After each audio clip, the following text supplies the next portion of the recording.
bosques húmedos del este, donde la guerra había borrado pueblos enteros como si fueran dibujos en la arena, comenzaron a circular rumores que incluso los soldados más endurecidos evitaban repetir en voz alta. No hablaban de tanques, ni de batallones, ni de oficiales de las SS.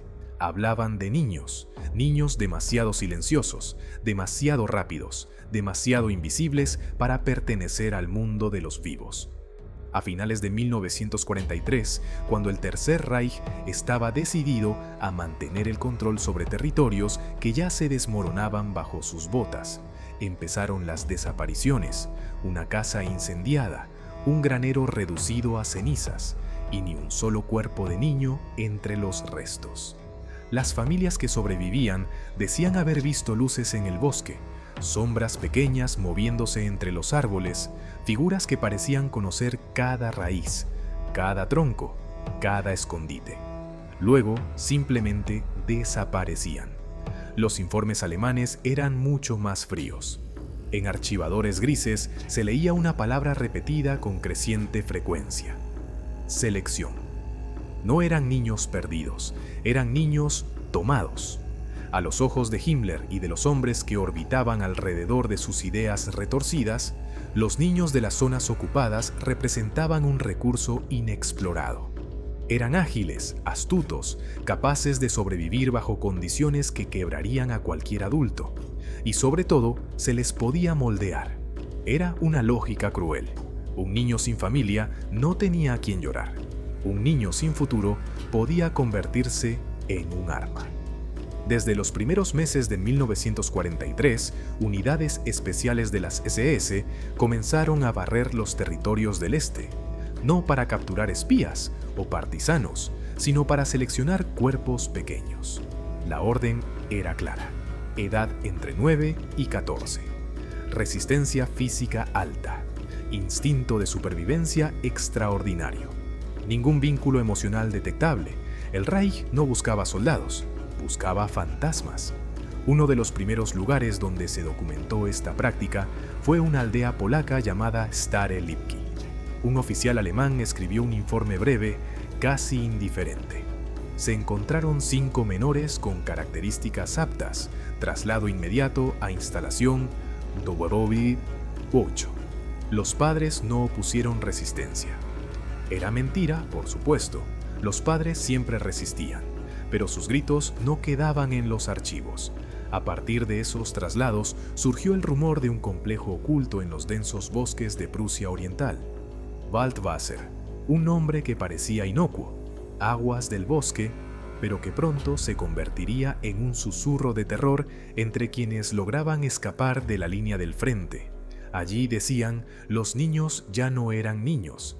Allí aprendían a caminar sin sonido, a respirar sin agitar el pecho, a desaparecer entre los árboles como si la tierra misma los absorbiera. Las autoridades nazis justificaban el proyecto con expresiones técnicas: unidad especial, operativo nocturno, propósito estratégico. Pero entre los oficiales circulaba entonces otro término más honesto y más inquietante: Nachtkinder, los niños de la noche. Los pocos documentos que sobrevivieron describen que los primeros grupos estaban formados por niños polacos, ucranianos y serbios. Niños que el Reich consideraba desechables, pero funcionales. Niños arrancados de granjas destruidas, de orfanatos improvisados, de los brazos de madres que no sobrevivieron lo suficiente como para recordarlos. Los llevaban en camiones cerrados, sin ventanas. Algunos relataban, años después, cuando eran adultos intentando recordar su infancia fracturada, la sensación de movimiento constante en la oscuridad. Otros recordaban el olor del heno húmedo mezclado con metal y miedo. Pero la mayoría no recordaba nada. El trauma había borrado las imágenes como si alguien hubiera pasado un trapo húmedo por la memoria.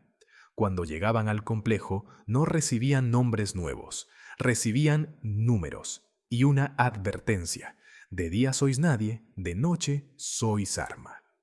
Waldwasser no era un internado, no era un campamento militar, era una fábrica. y el producto que querían manufacturar era algo que no debía existir. Un niño sin infancia, sin voz, sin identidad, solo instinto, obediencia y sombra. Los instructores de las SS solían describir a estos reclutas como pequeños animales. Pero pronto descubrieron algo aún más perturbador. Los animales huyen, los Nachtkinder no.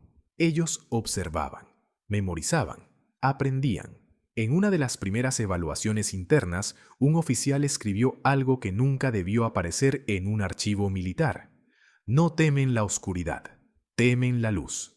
Y así, en silencio, invisibles para el mundo que se desangraba a su alrededor, los niños de la noche comenzaron su transformación. Lo que vino después, lo que aprendieron, lo que hicieron, lo que los convirtieron en mito y pesadilla, fue solo el siguiente paso hacia un horror que ningún ejército había anticipado. El complejo de Waldwasser no aparecía en ningún mapa. Oficialmente no existía.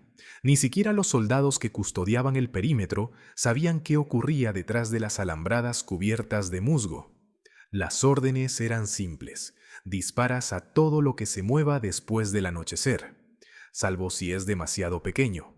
Esa excepción, extraña y siniestra, era suficiente para que incluso los veteranos evitaran mirar hacia el bosque.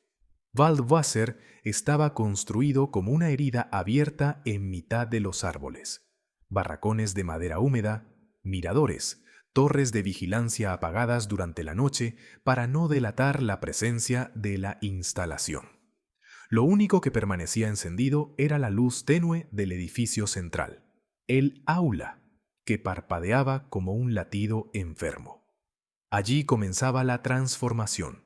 Cuando los niños entraban por primera vez, algunos aún lloraban, otros no pronunciaban palabra desde días atrás. Unos pocos intentaban escapar, lanzándose hacia las puertas como animales asustados, pero los guardias solo necesitaban un golpe para reducirlos. Nadie quería causar daño innecesario, decían los informes. El daño era parte del proceso. En el aula no había pupitres. Había silencio, un silencio tan grueso que parecía absorber el aire. Los instructores, hombres duros, sin rostro emocional, escogidos entre las unidades más fanáticas de las SS, comenzaban con lo que llamaban desvinculación. Durante las primeras 72 horas, los niños no podían hablar, llorar ni emitir sonido alguno. El que rompía la regla era sometido a aislamiento. Un cuarto estrecho donde la oscuridad era total y el tiempo se deformaba. Algunos niños pasaban allí horas, otros días enteros. Allí, dentro de esa caja negra, donde no sabían si era de día o de noche, el miedo dejaba de ser un enemigo y se convertía en un lenguaje. Los instructores decían que, cuando salían, los niños escuchaban mejor. Después venía la fase física. No era entrenamiento militar tradicional. No había marchas ni formaciones como en los regimientos juveniles del Reich. Aquí se enseñaba a moverse como una sombra, a caminar sin doblar una hoja seca, a respirar sin levantar el pecho, a correr entre árboles sin que la luna reflejara su silueta. Una noche, siempre era de noche, un instructor lanzó una piedra al suelo mientras los niños estaban alineados frente a él. El sonido, seco y repentino, resonó entre los troncos. Ninguno se movió, ninguno parpadeó. El instructor sonrió. «Ya lo entienden», dijo. Poco a poco, los niños aprendían lo que ningún adulto lograba, volverse invisibles incluso estando a la vista. La parte más siniestra del entrenamiento era la llamada caminata muda. Los instructores llevaban a los niños a lo profundo del bosque, los dejaban solos, sin luz ni comida, y marcaban un punto de regreso. Tenían que volver al amanecer sin ser detectados. Los guardias patrullaban los alrededores con perros entrenados. Los perros casi nunca encontraban a los niños. Los guardias nunca los oían venir. A veces uno de ellos sentía un leve roce en el abrigo, como si una rama hubiera pasado cerca. Pero cuando giraba para mirar, no había nadie. Fue entonces cuando los instructores comenzaron a llamarlos pequeñas sombras. Lo que nadie decía en voz alta era que las sombras no solo estaban aprendiendo a moverse, estaban aprendiendo a mirar. En los informes médicos, fríos, clínicos, deshumanizantes, se detallaba cómo ciertos niños desarrollaban una visión nocturna extraordinaria tras semanas de privación lumínica. Pupilas dilatadas de manera permanente, anotaba el doctor Kruger, uno de los médicos del programa. Algunos relatan que pueden distinguir movimientos a más de 50 metros en completa oscuridad. Pero el precio era alto. Alteraciones del sueño, pérdida de reacción emocional, mutismo selectivo. Los instructores, sin embargo, lo consideraban un avance. Decían que los niños de la noche estaban dejando atrás la última parte que los hacía humanos, su miedo. Una noche, durante un ejercicio de infiltración, un guardia recién llegado, joven, nervioso, convencido de que custodiaba solo un campamento de entrenamiento, oyó un susurro detrás de él. Giró de inmediato alzando el arma. Nada, solo árboles inmóviles. Dio 2 pasos hacia atrás. El susurro volvió, más cerca. El guardia quiso encender la linterna. Nunca llegó a hacerlo.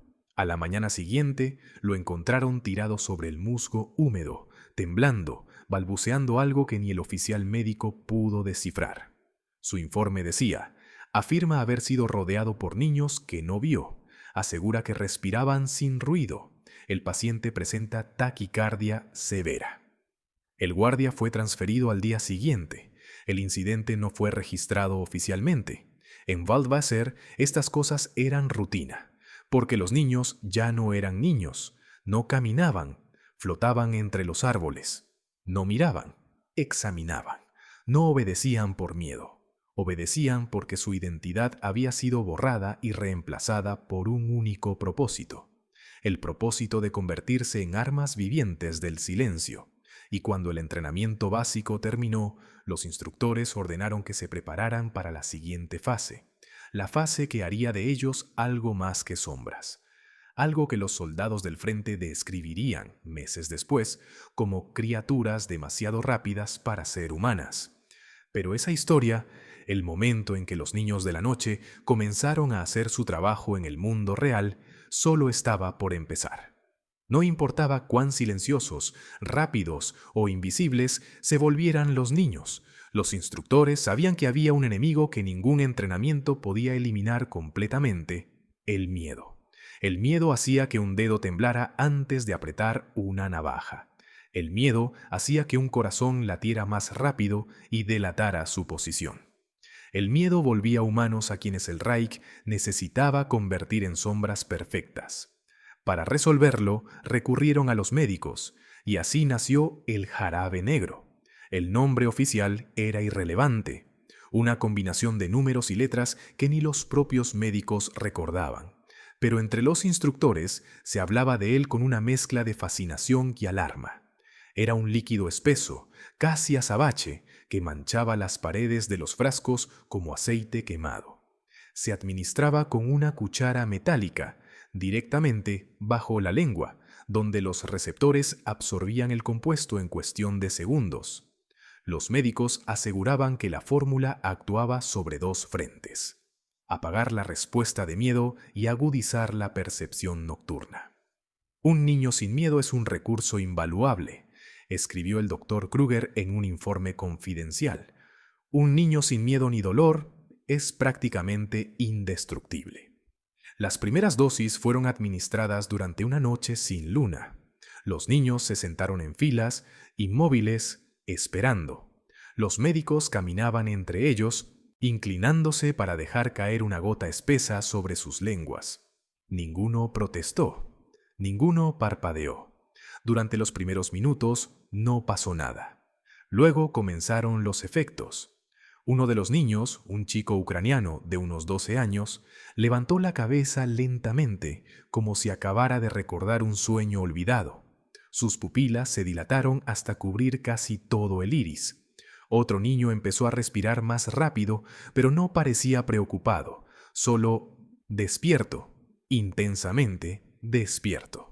Los instructores anotaban todo meticulosamente, incapaces de comprender el alcance del experimento. La primera señal real apareció de forma impredecible.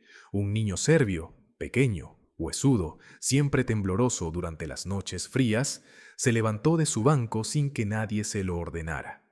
Caminó hacia la puerta y se quedó allí, mirando la oscuridad del bosque. Un instructor dio un paso hacia él, poniéndose en alerta. El niño levantó una mano, un gesto suave, lento, casi educado, pero su significado fue claro. No te acerques. El instructor se detuvo. El niño salió al bosque, no corrió, no miró atrás, simplemente se adentró en la oscuridad, caminando como si la noche fuera un lugar familiar. Tardaron horas en encontrarlo. Cuando lo hicieron, estaba sentado en una rama alta, tan alto que un adulto habría necesitado escalar para alcanzarlo. No llevaba zapatos. Sus pies estaban cubiertos de barro negro. Pero lo más inquietante no fue dónde estaba, sino cómo estaba. Despierto, sereno, observando todo desde arriba como un depredador midiendo el bosque. Cuando bajó por su cuenta, los médicos anotaron: actividad de miedo, nula. Respuestas sensoriales, hiperagudas. Conducta orientada a la vigilancia. Pero lo que los informes no decían era que ya no respondía a su nombre, ni a órdenes, ni a preguntas. Solo respondía a la noche. El jarabe negro tenía efectos secundarios devastadores. Algunos niños perdían la noción del tiempo durante horas. Otros se quedaban mirando un punto fijo, inmóviles como estatuas vivientes. Otros despertaban en mitad de la noche hablando en idiomas que no conocían. Un niño alemán de 11 años se arrancó las uñas de una mano sin emitir un sonido, mientras los médicos observaban horrorizados y fascinados a la vez. Los instructores empezaron a notar comportamientos todavía más perturbadores. Los niños caminaban en sincronía sin que nadie lo ordenara. Se detenían al mismo tiempo. Giraban la cabeza al mismo sonido, como si compartieran un instinto colectivo. Una noche, un guardia que vigilaba la torre vio algo que jamás olvidó. 3 niños estaban parados en el límite del bosque, mirando hacia él. No se movían, no respiraban de manera perceptible, simplemente observaban. El guardia levantó su linterna, pero el haz no alcanzó a iluminar sus rostros. Sin embargo, durante un segundo, creyó ver sus ojos. No reflejaban luz, la devoraban. Al día siguiente, el guardia pidió ser transferido. El comandante del complejo negó la solicitud. Los niños están respondiendo bien, escribió. Son más eficientes que los adultos en operaciones nocturnas. No cuestionan, no dudan, no sienten. Y así, bajo el efecto del jarabe negro, los Nachtkinder se convirtieron en algo que nunca debió existir: armas biológicas fabricadas a partir de la oscuridad infantil. La siguiente fase sería aún más inhumana, porque una cosa era convertir a un niño en sombra. Otra, muy distinta, era enviarlo a matar, y la Guerra del Este estaba a punto de verlos actuar por primera vez.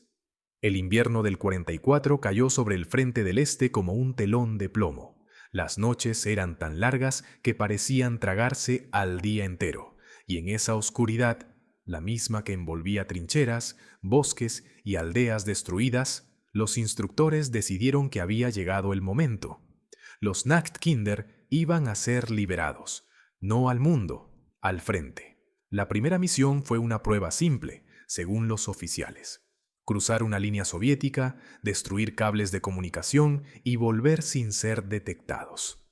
Las operaciones de sabotaje no eran nuevas, pero enviarlas a manos de niños de 10, 12 o 14 años, eso era algo diferente, algo que los propios soldados alemanes evitaban comentar.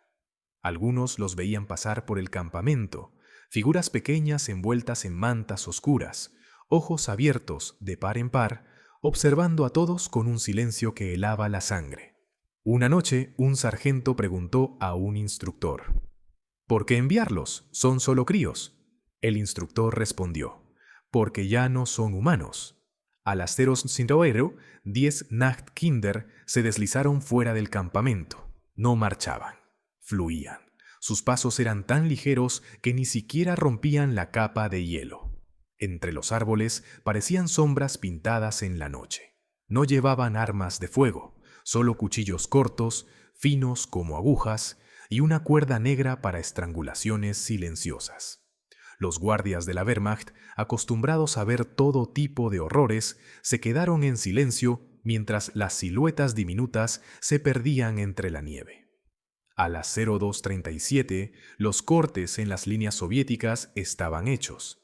A las 2:44, un grupo de radiooperadores soviéticos fue encontrado muerto, sin señales de lucha, sin un solo disparo. Solo marcas finas y precisas alrededor del cuello y el pecho, como si los hubieran matado figuras demasiado pequeñas para ser hombres, pero demasiado rápidas para ser vistas. A las 3:10, los Nachtkinder regresaron. No traían heridas, no traían miedo, solo traían la misión cumplida. Los informes alemanes se volvieron repentinamente optimistas. Unidades altamente eficientes, escribían los oficiales. Capacidad de infiltración superior, sin rastro sonoro, sin miedo observable. Pero las notas personales de los soldados decían otra cosa. «Los vi regresar», escribió un cabo alemán. «Los vi acercarse al fuego, tenían nieve en las pestañas, pero sus ojos no. Parpadeaban. Nunca parpadean». La segunda operación fue aún más atrevida. Eliminar un puesto avanzado soviético completamente fortificado. Esa noche el viento soplaba con un aullido tan agudo que nadie oyó los pasos. Nadie oyó la breve lucha. Nadie oyó los gritos. Por la mañana, cuando los alemanes avanzaron, encontraron los cuerpos de 12 hombres soviéticos esparcidos en posiciones extrañas. Algunos arrodillados, otros sentados como si hubieran sido tomados por sorpresa. Y ni un solo disparo. El soldado que lideró la inspección escribió en su libreta: «No entiendo qué pasó aquí. No había huellas alrededor de las víctimas. ¿Cómo entraron? ¿Cómo salieron?». No hubo respuesta oficial, pero en Waldwasser los instructores sabían la verdad. Los niños se deslizaban entre las sombras y la nieve no registraba a quienes ya no pertenecían del todo al mundo de los vivos. Poco a poco, el rumor se extendió en ambos lados del frente. Los soldados soviéticos hablaban de las sombras pequeñas, figuras que cruzaban sus líneas sin sonido, que atacaban en completa oscuridad y desaparecían antes del amanecer. Algunos aseguraban haber visto ojos brillantes entre los árboles. Otros decían que eran demonios enviados por los alemanes. Una noche, un destacamento soviético encontró a un niño de unos 13 años a pocos metros de su trinchera. Estaba de pie, en silencio, mirándolos. Uno de los soldados se acercó, arma levantada. El niño no se movió. Cuando el soldado parpadeó, el niño ya no estaba. No había huellas en la nieve. El comandante soviético anotó en su informe: «No combatimos contra soldados, combatimos contra espectros».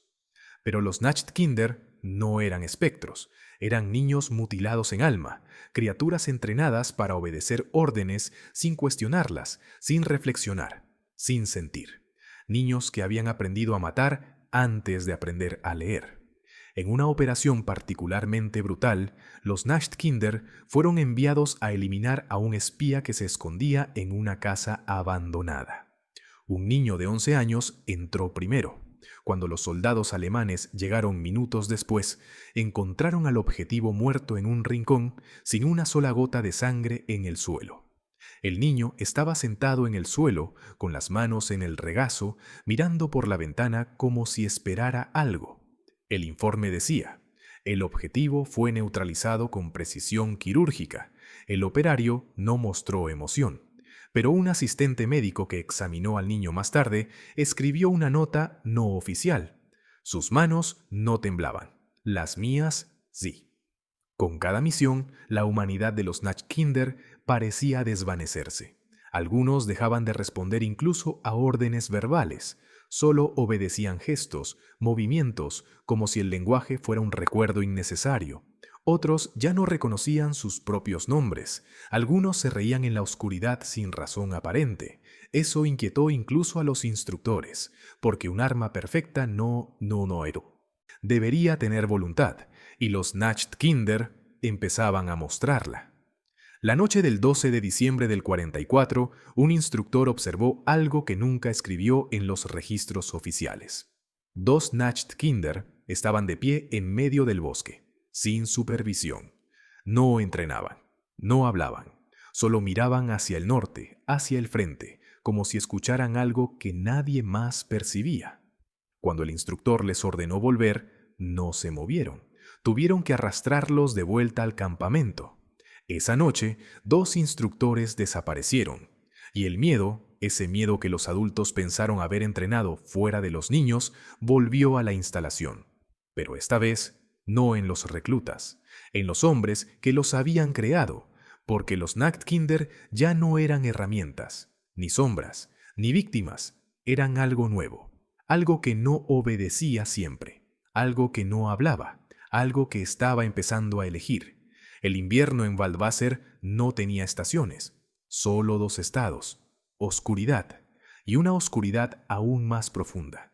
Y en esa sombra permanente algo empezó a romperse. Los instructores lo notaron primero en los pequeños gestos. Un niño que no reaccionaba al nombre asignado. Otro que parpadeaba demasiado lento. Otro que repetía un movimiento con una precisión obsesiva, como si su mente se hubiera quedado atascada en una única línea de código. El jarabe negro los había vuelto armas, pero también había deshecho el mecanismo que mantenía a un ser humano dentro de su cuerpo. Los instructores intentaron reforzar la disciplina, intensificar el control, pero la noche estaba del lado de los niños, no del de ellos. La tensión explotó a mediados de enero, cuando un instructor veterano, un hombre brutal, famoso por su severidad, desapareció después de una sesión nocturna. Según los registros, se le vio por última vez llevando a dos Nachtkinder al bosque para evaluar su obediencia bajo presión. Nunca regresó. Lo buscaron durante horas, hasta que un perro rastreador comenzó a ladrar frenéticamente frente a un árbol caído. Allí encontraron su gorra. Nada más. Esa noche, el oficial al mando de Waldwasser exigió explicaciones. Los instructores se miraron unos a otros, incapaces de admitir la verdad. Los niños ya no temían a sus amos. Los niños ya no temían a nadie. Los informes internos se volvieron más tensos, más alarmados. Los sujetos muestran independencia creciente. Eventos no reportados entre barracones. Comportamiento colectivo anómalo, evitan supervisión. Escuchan voces que no oímos. Los instructores pensaron que era paranoia. Solo Vogel, el psicólogo del complejo, comprendió lo que estaba sucediendo, pero su advertencia llegó demasiado tarde. A las 03:14 de la madrugada del 22 de enero, la alarma del complejo sonó por primera vez desde su fundación. No por un ataque externo, por un vacío interno. El barracón número 3, donde dormían 17 Nachtkinder, estaba vacío. No había cuerpos, no había huellas, no había señales de lucha. Solo silencio. Un silencio tan absoluto que parecía una presencia. Los guardias se dispersaron por el bosque, gritando órdenes y encendiendo linternas, pero la nieve seguía intacta, como si los niños hubieran flotado sobre ella.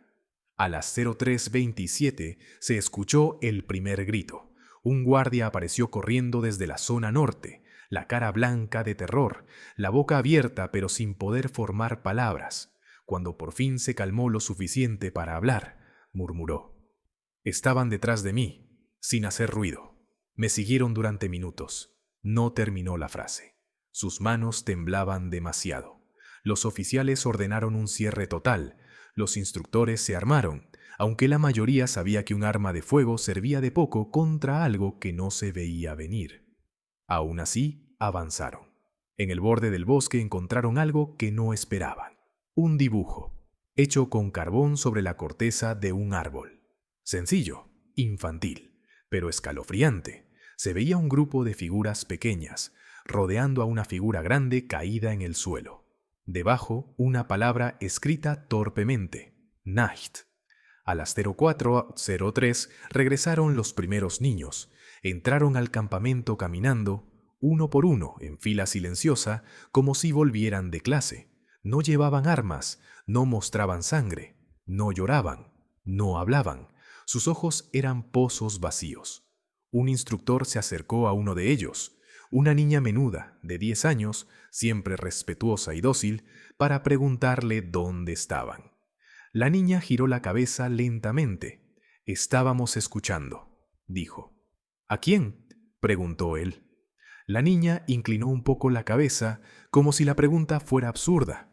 «A la noche». Ese fue el último intento de comunicación. La noche siguiente, los niños actuaron. No como una masa caótica, no como salvajes, sino como un equipo perfectamente sincronizado, silencioso, letal. A las 02:11 se cortó la electricidad. A las 02:13 cayeron las comunicaciones. A las 0:18 desaparecieron 3 guardias, sin ruido, sin señales, sin lucha. A las 02:21 comenzó el pánico. Las linternas se movían frenéticamente en la oscuridad. Los perros ladraban, pero luego se callaban bruscamente. Los instructores gritaban nombres, órdenes, amenazas. Nadie respondía. El bosque entero parecía haberse inclinado hacia el campamento, respirando, expectante. Y entonces aparecieron los Nachtkinder. No corrieron, no gritaron, no atacaron de inmediato. Solo se colocaron en el borde de la luz moribunda, sus rostros parcialmente ocultos, ojos brillando con una inteligencia que no les pertenecía. Eran 17, los mismos que habían desaparecido. Un instructor disparó, presa del pánico. La bala atravesó la noche y no alcanzó a ninguno. Los niños simplemente no estaban allí cuando el dedo apretó el gatillo. Después entraron al campamento. No quedó ningún registro claro de lo que ocurrió en los siguientes 20 minutos. Solo 2 testigos sobrevivieron. Uno escribió: «No eran humanos, no respiraban fuerte, no dudaban, no tenían miedo. Caminaban entre nosotros como si fueran parte de la oscuridad». El otro solo dijo: «No podíamos detenerlos, nunca debimos crearlos». Cuando amaneció, Waldwasser era un cementerio silencioso. Los niños habían desaparecido. No se llevaron comida, ni armas, ni ropa, solo se llevaron su libertad y la certeza de que podían existir sin órdenes. A partir de ese momento, el Reich dejó de controlar a los Nachtkinder, pero la noche sí. Y lo peor, lo que los oficiales jamás admitieron en los documentos, era que nadie sabía cuántos habían logrado huir del bosque, ni qué estaban siguiendo, ni qué estaban esperando. Cuando amaneció sobre Waldwasser, el silencio era tan perfecto que parecía parte del crimen. El complejo no mostraba señales de explosión ni batalla. Las puertas no estaban forzadas, las cercas no tenían cortes, no había huellas, ni sangre, ni restos visibles de lucha. Pero faltaban 32 hombres y 17 niños. El alto mando de las SS reaccionó con una frialdad que solo podía provenir de la desesperación. Ese mismo día enviaron una unidad especial con órdenes estrictas: limpiar el complejo, eliminar a los sujetos, borrar toda evidencia. A la operación le dieron un nombre que parecía casi irónico: Eclipse, como si pretendieran tapar con una sombra todo lo que había ocurrido allí, para que nadie, ni siquiera ellos mismos, pudiera volver a verlo. Los hombres enviados no sabían a qué se enfrentaban. Les hablaron de desertores, de saboteadores, incluso de jóvenes partisanos entrenados por el enemigo. Pero en cuanto cruzaron la barrera de árboles, sintieron que habían entrado en un territorio donde lo humano y lo inhumano se mezclaban como niebla sobre el suelo. El bosque estaba demasiado quieto, demasiado limpio, demasiado atento. Un oficial se detuvo de repente y se inclinó. Sobre el musgo había un patrón extraño, como un círculo de tierra removida. No era una huella. Parecía un lugar donde un cuerpo pequeño había estado agachado, observando. A partir de ese momento, los hombres avanzaron con los rifles en alto. La primera desaparición ocurrió a los 15 minutos. Un soldado se retrasó apenas 3 pasos. Cuando el oficial volvió la cabeza para llamarlo, ya no estaba. No hubo grito, no hubo disparo, no hubo señal, solo un susurro entre las ramas, demasiado leve para ser viento. El oficial ordenó reagruparse. Los hombres formaron un círculo, respirando rápido, mirando a todos lados. El bosque se sentía vivo, no como un hogar natural, sino como un animal al que habían despertado. Uno de los soldados murmuró: «No deberíamos estar aquí», pero ya era tarde. A medida que avanzaban, encontraban signos inquietantes: plumas arrancadas, pedazos de tela de uniforme, marcas en la corteza de los árboles que parecían dibujos infantiles. Uno mostraba una figura grande con una cruz en el pecho, como un instructor, rodeada de figuras pequeñas. Debajo, Wiroren, nosotros escuchamos. El oficial sintió como algo frío le recorría la columna. A las 11:48, la unidad alcanzó el claro central del bosque. Allí, donde antes había barracones, solo quedaban estructuras quemadas, no por explosivos, por fuego controlado, un fuego hecho a mano, por manos pequeñas. Los soldados inspeccionaron los restos, pero no encontraron cuerpos. Ninguno. El médico de campaña anotó en su cuaderno: «Los niños no murieron aquí, partieron en orden». La idea era casi incomprensible. ¿Cómo podía un grupo de niños, sin armas, sin apoyo, sin comida, borrar un complejo militar de esa manera? Y entonces uno de los hombres vio algo entre las ruinas. Un muñeco de trapo, cubierto de hollín, con un hilo negro en el cuello, como si alguien hubiera querido practicar un nudo.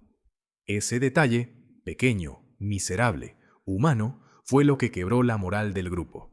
Los soldados querían irse, retroceder, huir, pero las órdenes eran claras: seguir buscando. A las 13:22 escucharon pasos, pequeños, rápidos, alrededor del claro, círculos invisibles. Los soldados levantaron sus armas. «¿Dónde están?», susurró uno. «Demasiado cerca», respondió otro. Y entonces los vieron, o mejor dicho, los intuyeron. Figuras pequeñas moviéndose entre los árboles, demasiado rápido para ser vistas con claridad, como si el bosque mismo proyectara sombras vivas. Los hombres dispararon, las balas atravesaron la nada. Cada destello de luz revelaba una silueta distinta, siempre lejos del impacto. El oficial gritó una orden. No sirvió de nada. Los Nachtkinder no atacaron de inmediato. Primero desgastaron, primero observaron, primero eligieron. A las 13:37, el primer soldado cayó con la garganta abierta. Nadie vio quién lo hizo.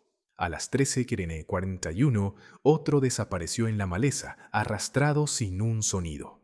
A las 13:46, uno de los hombres comenzó a disparar a los árboles, gritando que los veía en todas partes.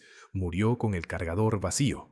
El oficial trató de mantener la formación, pero el enemigo no era un ejército, era un desastre natural, una tormenta de silencio. Los Nachtkinder se movían con una coordinación espantosa, como si compartieran una mente colectiva. No dejaban huellas, no respiraban fuerte, no gritaban, solo se acercaban, más y más, hasta que los hombres oían pequeños pasos detrás de ellos, y luego nada. El último mensaje transmitido por radio, antes de que se cortara la comunicación, fue una frase entrecortada: «Son demasiados. Y no son niños». Después, solo estática. Al amanecer del día siguiente, el alto mando dio por perdida la unidad. Ninguno regresó. Los informes oficiales dijeron «muertos en combate». Pero los documentos internos, los que nunca fueron destinados al público, contenían otra frase. Los sujetos evitaron contacto directo y se dispersaron en el bosque. Imposible rastrear. Imposible eliminar. La operación Eclipse fracasó. Waldwasser quedó sellado. El proyecto Nachtkinder declarado: inhumano, inestable e incontrolable. Pero el bosque nunca fue peinado por completo. Y durante semanas, aldeanos reportaron haber visto figuras pequeñas moviéndose entre los pinos, siluetas que observaban desde la oscuridad, niños sin hogar, niños sin nombre, niños sin miedo. Y cada noche, antes de que el viento se llevara el eco, se oía un susurro entre los árboles. Wirören. Nosotros escuchamos. Cuando la guerra terminó y Europa comenzó a levantar sus ciudades de entre las cenizas, los aliados se encontraron con algo que no encajaba en ninguna categoría militar conocida. No eran armas, no eran documentos, no eran prisioneros, eran rumores. Rumores sobre niños que se movían en silencio absoluto, como animales de un bosque que la guerra no había tocado. Rumores sobre figuras pequeñas observando desde colinas nevadas, aldeanos que escuchaban pasos diminutos alrededor de sus casas al caer la noche, y soldados desaparecidos en patrullas de posguerra sin explicación. Al principio, los aliados pensaron que eran supersticiones locales, traumas mal digeridos o paranoia tras años de violencia, pero entonces encontraron Waldwasser. El complejo estaba reducido a esqueletos de madera quemada y techos derrumbados. Las paredes chamuscadas cubiertas de dibujos infantiles, palos, figuras, árboles oscuros, parecían gritar historias que nadie quería escuchar. En una caja de metal calcinada encontraron documentos semidestruidos. Entre ellos, Proyecto Nachtkinder, sujetos no localizados, conducta no lineal, desaparición colectiva, peligro potencial, extremo. Había archivos médicos también, algunos ilegibles, otros espantosamente claros. Un informe describía modificaciones en patrones de sueño, otro hablaba de una hipervigilancia inusual, como si los niños se hubieran convertido en depredadores nocturnos. Pero lo que más aterrorizó a los investigadores fue un cuaderno pequeño, empapado en humedad, encontrado entre raíces de un árbol. Era el cuaderno de un instructor. En la última página, escrita con prisa y con la tinta corrida, decía: ellos no nos odian. Ellos simplemente no necesitan humanos. Los aliados comenzaron una búsqueda por los bosques cercanos. No encontraron cuerpos, ni armas, ni restos de niños, pero hallaron otras cosas. Círculos de ramas colocadas con precisión quirúrgica, huellas demasiado ligeras para ser de adultos, demasiado numerosas para ser de un solo niño, árboles con marcas en espiral como señales entre cazadores, un muñeco de trapo colgado de una rama alta girando con el viento. Un capitán estadounidense escribió en su informe: no creo que busquemos supervivientes, creo que buscamos algo que el bosque ya ha adoptado. Con el paso de los años, los registros siguieron apareciendo. Un campesino alemán afirmó ver a un grupo de niños cruzando un campo en plena noche sin hacer ruido, como si no tocaran el suelo. En Checoslovaquia, un soldado soviético reportó haber sentido que alguien pequeño corría detrás de él, pero nunca vio a nadie. En Austria, un cazador encontró huellas pequeñas en la nieve que se detenían de repente y continuaban en los árboles. El caso fue finalmente sellado, los documentos clasificados, los testigos desacreditados. Pero en los archivos militares, en los que nunca se muestran al público, hay una frase que aparece cada vez que alguien pregunta por el programa Nachtkinder. Algunos proyectos no terminan con la guerra, algunos simplemente vuelven a la oscuridad que los creó.